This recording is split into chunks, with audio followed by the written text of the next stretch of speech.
Was Muhammad a paedophile? The short answer is no. But this highly offensive question is asked increasingly these days, particularly on social media and by Christians, missionaries who, in my experience, taunt Muslims with this accusation that Muhammad was a paedophile. And this in particular is because of his marriage to Aisha. But when you look at the historical evidence presented in context, we find that this allegation is in fact baseless, and that's what I intend to do now, briefly. Scholars disagree concerning the age of Aisha when she married the Prophet, the earliest estimate being that she was 9 years old. This means that the marriage contract was ratified after Aisha reached puberty, which was considered adulthood in ancient Arab society. A marriage between an older man and a younger woman was customary and socially appropriate in that era, considering that such marriages were an important means of survival in a harsh desert environment and that people had a much lower life expectancy than they do have today. Professor Colin Turner of the University of Durham here in England, he is an expert on Islam in the Middle East Studies Department, explains the context of the Prophet's marriage. He writes, "A marriage between an older man and a young girl was customary among the Bedouins, as it still is in many societies across the world today. It was not unheard of in Muhammad's time for boys and girls to be promised to each other in marriage almost as soon as they were born, particularly if the union was of direct political significance to the families concerned. However, such marriages were almost certainly not consummated until both parties had entered adulthood, which Arabs in the 7th century tended to reach at an earlier age than Westerners today. It is highly unlikely that Muhammad would have taken Aisha into his bed until she was at least in her early teens, which was wholly in keeping with the customs of the day and in context not in the least improper." That's Professor Colin Turner, Islam, the Basics, published by Routledge, 2006, pages 34 to 35.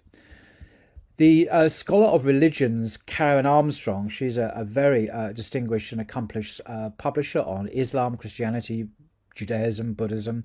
In her biography of the Prophet, writes, "There was no impropriety in Muhammad's betrothal to Aisha. Marriages conducted in absentia to seal an alliance were often contracted at this time between adults and minors who were even younger than Aisha. This practice continued in Europe until well into the early modern period. There was no question of consummating the marriage until Aisha reached puberty, when she would be married off like any other girl." End quote. That's from her Muhammad, a Prophet for Our Time, published by HarperCollins. Interestingly, Christian tradition records a similar marriage between, can you guess, the much older Joseph to the young Virgin Mary. And this is even more extreme. The Catholic Encyclopedia says of Joseph, a year after his wife's death, as the priests announced through Judea that they wished to find in the tribe of Judea a respectable man to espouse Mary, then 12 to 14 years of age, Joseph, who was at that time 90 years old, went up to Jerusalem among the candidates. That's the Catholic Encyclopedia in New Advent website, 1995. So she may have been as young as 12 and he may have been as old as 90. Christians cannot possibly use the Prophet's marriage to condemn Islam, for if they do so, they would have to condemn Joseph, Saint Joseph, the husband of the Virgin Mary, and I can't imagine they would ever do that.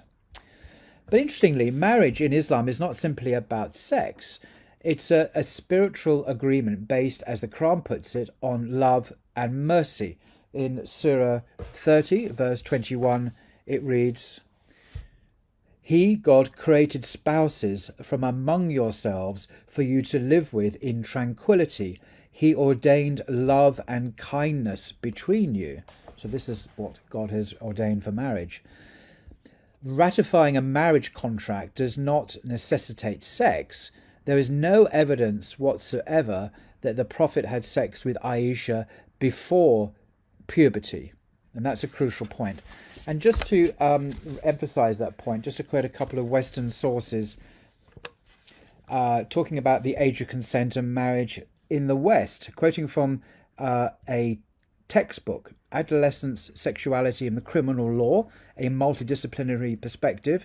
It's a handbook discussing the regulation of adolescent sexual behaviour and provides lots of useful historical information. It's mainly written for the legal profession, for those interested in issues of criminality and the sexuality of children and adolescents. And it says on page 25, age of consent throughout history has usually coincided with the age of puberty, although at some times it has been as early as 7.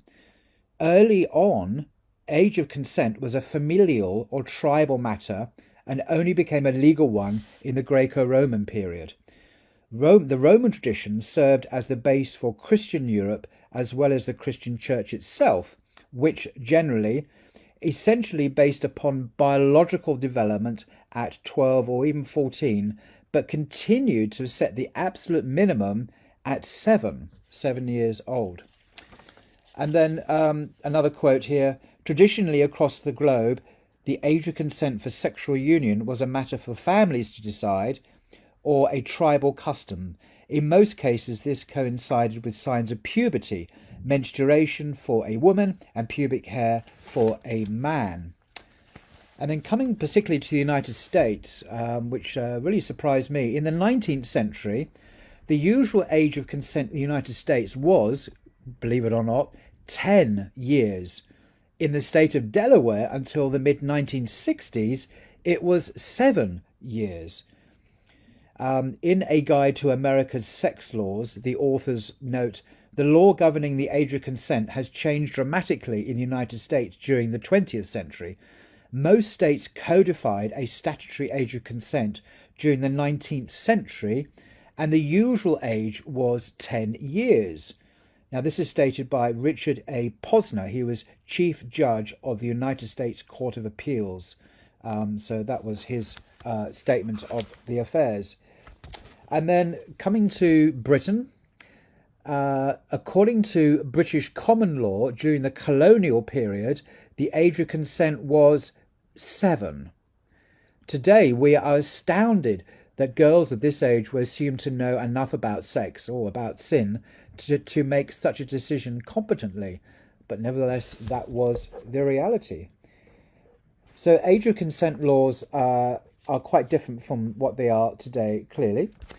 So what, in the light of this, it cannot be said, coming back to Muhammad again, that there is any evidence at all that the Prophet committed paedophilia. Now, this was because the age of consent, the age of puberty, and the age of adulthood were all at the same time, the age of puberty. And Muhammad would have consummated the marriage several years after the betrothal, when she was technically an adult, when she was a woman, according to the customs and the historical context of the day. So it would have been an appropriate thing to do. So to summarize, the Prophet's marriage to Aisha was appropriate considering the circumstances of life in ancient Arabia. Their marriage was not based upon lust or abuse, but upon their shared spiritual mission to deliver these teachings of Islam to humanity, because Aisha went on to become one of the greatest scholars of Islam and a transmitter of knowledge of the Sunnah of the Prophet, particularly regarding women's matters, women's issues, and she's highly regarded even today for that knowledge. So I think that is, in a very rough way, in a very simple way, the reason why it is anachronistic, to put it politely. In other words, you're reading back our contemporary Western understandings, which are very historically relative, reading it back into history to other times and other cultures, and judging those cultures. That's called anachronism, and it's not a good thing. It's an intellectual sin.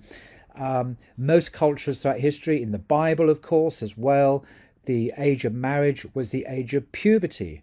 If we condemn Muhammad, we condemn the Virgin Mary, we condemn Joseph, we condemn the vast majority of people throughout history for whom adulthood began at puberty. The bar mitzvah is another example, when boys and girls now, usually about 12, 13 years of age, are technically adults. They take on the burden of following all the commandments of the Torah. This is when they enter into the adult community. So it's a different age from the ever-increasing age, seems like, after ever-increasing increase in the age of marriage, and when childhood ends, we now have adolescence, which didn't exist before the 19th century. شكرا لكم على المشاهدة، ويرجى الاشتراك في القناة وتفعيل زر التنبيهات. شؤون إسلامية لنصرة قضايا الأمة.